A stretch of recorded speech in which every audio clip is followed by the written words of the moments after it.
Hi guys, this is Gigi coming on today. Um, Spirit's kind of down, and I'll tell you why. I received a call. I'm in Mexico. We're 2 hours behind Eastern Standard Time, so I got a call about 4:40, and it was from a good friend from way back. We were in the same choir together. We both believe in holistic healing, health, food, and things like that. This lady is almost 90, and she's in a facility in the U.S.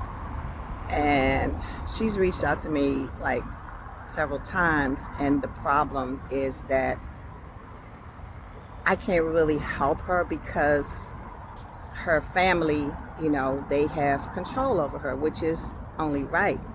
Um, the thing is that sometimes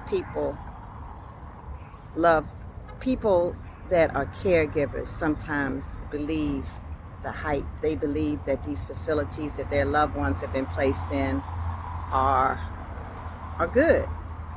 And I'm just here to tell you that oftentimes they're not.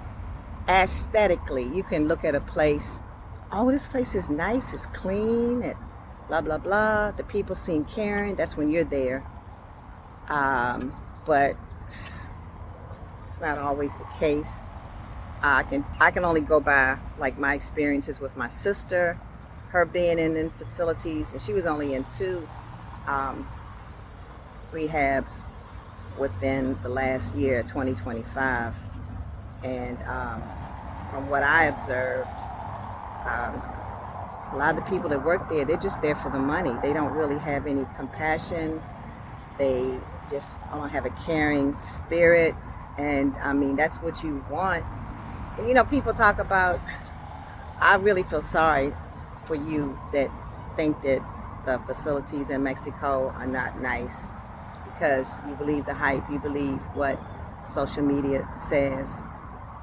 My sister's being well taken care of. Sure, I'm not there 24 hours of the day, but for one thing, I look at the fact that whenever I go see her, she's clean, her hair's combed.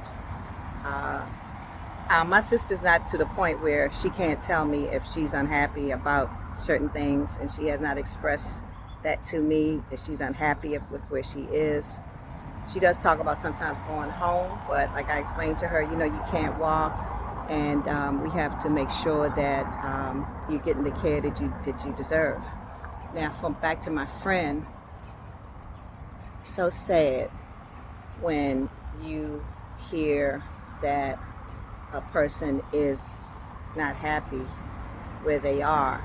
And she told me probably a year ago that they had diagnosed her as having dementia. And I said, you don't have dementia. I really don't think you do. I'm not a professional, but just like today, she called me. She told me where she was, the facility name and address. She told me her blood pressure reading this morning.